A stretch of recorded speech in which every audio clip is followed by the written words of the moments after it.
Back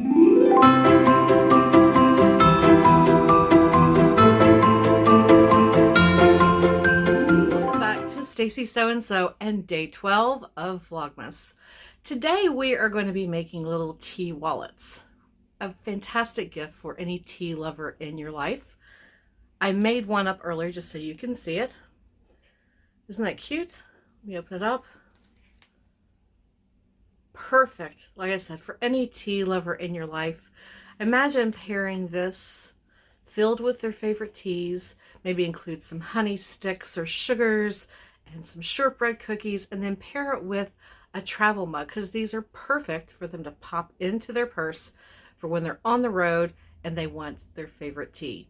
So give me a minute, I'll turn the camera around and show you everything you'll need to make this cute little gift. Here is everything you're going to need. You're going to need your iron and either cutting your ironing board, or like me, I'm going to use a mat. You're going to need 2 pieces of outside fabric, cut 7 inches to 5 inches. Plus you're going to need 2 inside pieces to make your pockets, 7 inches by 5 inches. 2 pieces of iron-on interfacing, 7 by 5. You're going to need a tape measure or a ruler, some elastic or hair tie. You're going to need some thread for sewing on your buttons, and of course you're going to need a button. You're going to need some pins or some clips, and of course scissors. So let's get started. Okay, so the first thing we're going to do is we're going to do a little prep work before we head to our sewing machine. So go ahead and get your iron heated up. Take your iron-on interfacing and put it on the wrong sides of your fabric and then press it into place. Go ahead and be sure to follow the instructions on your packaging. Here's one, and let's go ahead and get the second one. I'm using lightweight, so either a lightweight or a medium weight would be just fine. It really just depends on how much body you feel like you need to add to your fabric. Okay, now you're going to take, these are my 2 pocket pieces. So you're going to take your pocket piece, get rid of the threads, there we go, and fold it in half. So go ahead, and once you get it folded in half, here we go, and you want it to be 7 inches, and then fold it in half. This is normally 5, so now it's 2.5. So go ahead and just fold them, because these are going to make your little pockets for the inside. So let's go ahead. I'm sorry about the noise in the background. Every time I decide to make a video, Mo wants to be a part of it. Buddy, lay down. Good boy. There we go. So now, let's go ahead and move the iron out of the way. Before we do anything else, we're going to take our 2 pocket pieces over to the machine, and across the top, the folded part, you're going to give just a little top stitch all the way across. So go ahead and do that, and then meet me back here. Okay, so there we go. You can see I got it top stitched all the way across. Now, because as you can see, I don't know if you can or not, but my fabric is just fraying so badly. So for the top pocket, I am going to go ahead and just take my pinking shears and cut across the bottom, just so that it might help the fraying problem.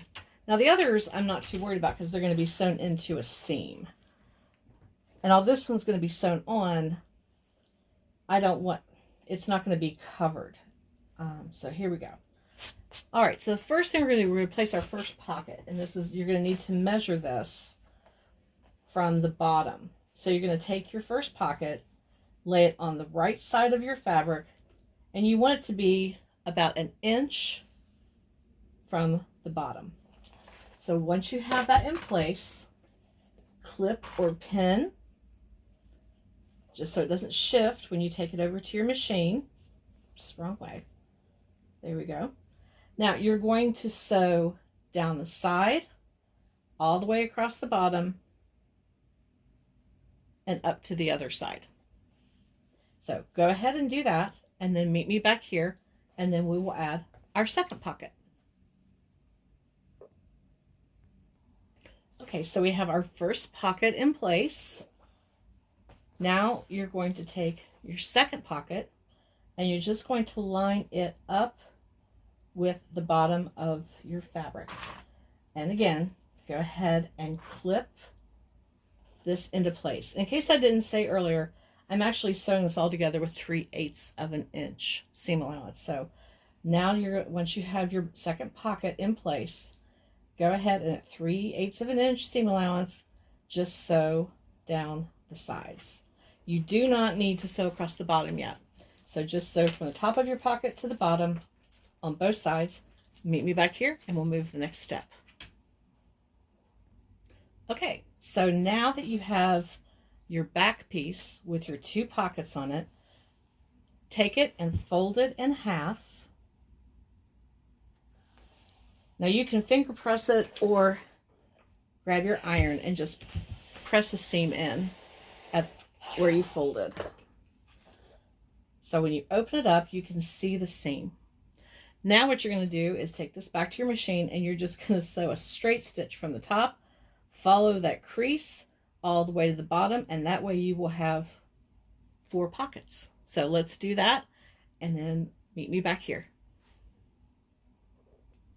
Okay, so the next thing we're going to do, now that we have our back piece done, we have our 4 pockets, it's time to add elastic. Now, like I said, you can use a hair tie if you want to, or you can use elastic. This is about a 5-inch piece of elastic. Now, it's a good idea to go ahead and put a couple stitches across your elastic before you attach it to your piece. It just keeps it from slipping and sliding. If you're going to use a hair tie, here's what I recommend. Take a piece of thread, clip this together like so, wrap your thread around so that it's good and tight, tie it off, then you'll place it for sewing. Now, the question is, how are you going to determine where to put your elastic?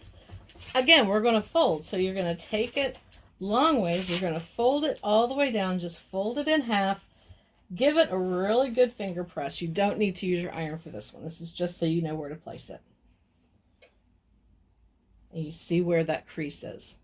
So that is where you're going to place your elastic. Leave a little flap over, just so you can make sure that you catch it really good. So you put it just above where that crease is. Okay, see, here's my crease. This is where I'm going to put my elastic. Make sure your elastic is facing on the inside. So I'm going to take this to my machine.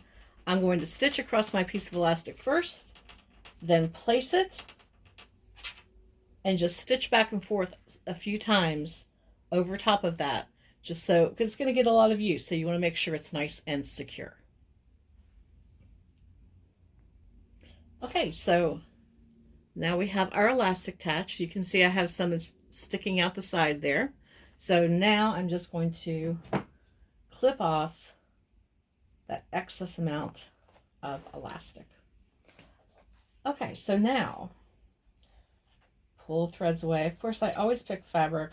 I don't know why. I always pick fabric that frays terribly.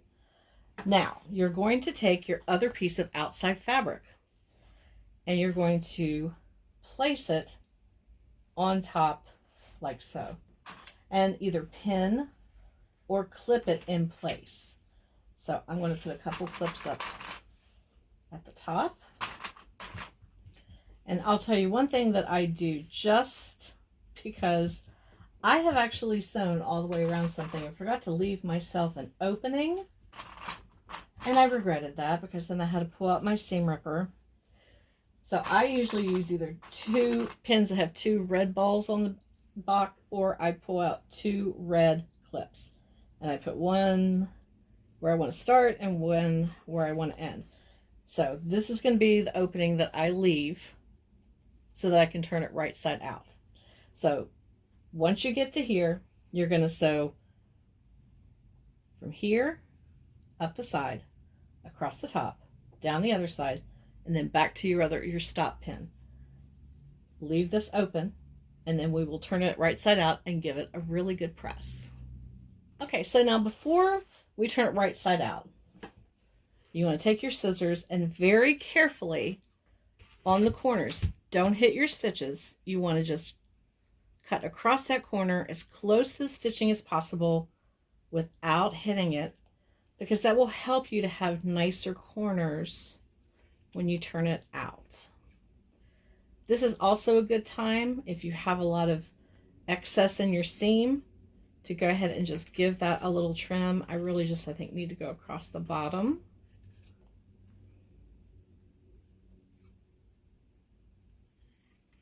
There we go. And maybe this on the side right here.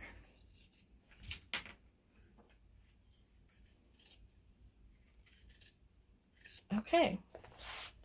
Clean up my mess.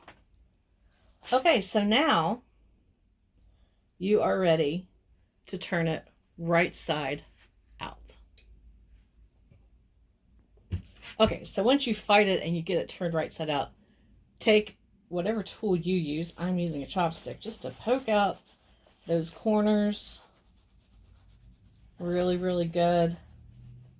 There we go. Get this side. All right, now we are so close to being done. Now you have this open piece in the bottom. So what you're going to do is turn it together like this. The pieces with the interfacing do make it a little bit more challenging, but once you get them in place, it's easier to fold. And of course I have another string. Go. All right, so once you get that together and you get it nicely lined up, take your iron and apply a little bit of steam. Give the whole thing a very good press, because we are now going to do a top stitch all the way around. There we go.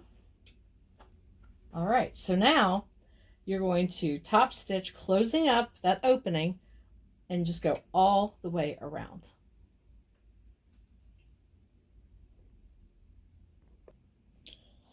And once you get it top stitched all the way around, the only thing left to do is to fold it in half and decide where you want to place your button.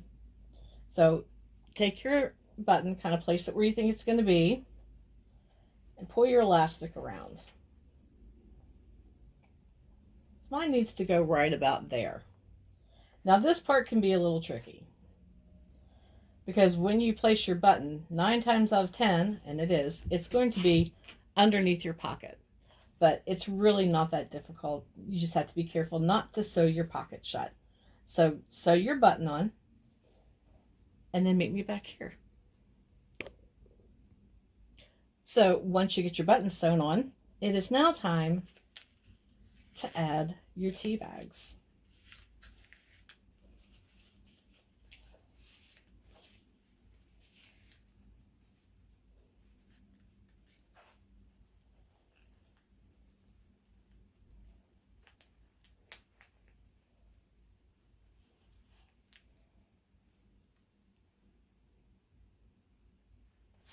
So I hope you enjoyed today's project, making the little tea wallets. They make, like I said, these can make really great gifts for the tea lover in your life. If you have a teacher or coworker or someone you know that loves to have a nice cup of tea, this could be a perfect gift for them. Pair it with a tea mug, or a travel mug. Include some honey sticks and sugars. Maybe add some shortbread cookies. It would make a very cute little gift. So thank you for joining me again today. I hope you have a wonderful afternoon, and I will see you again tomorrow. Happy sewing.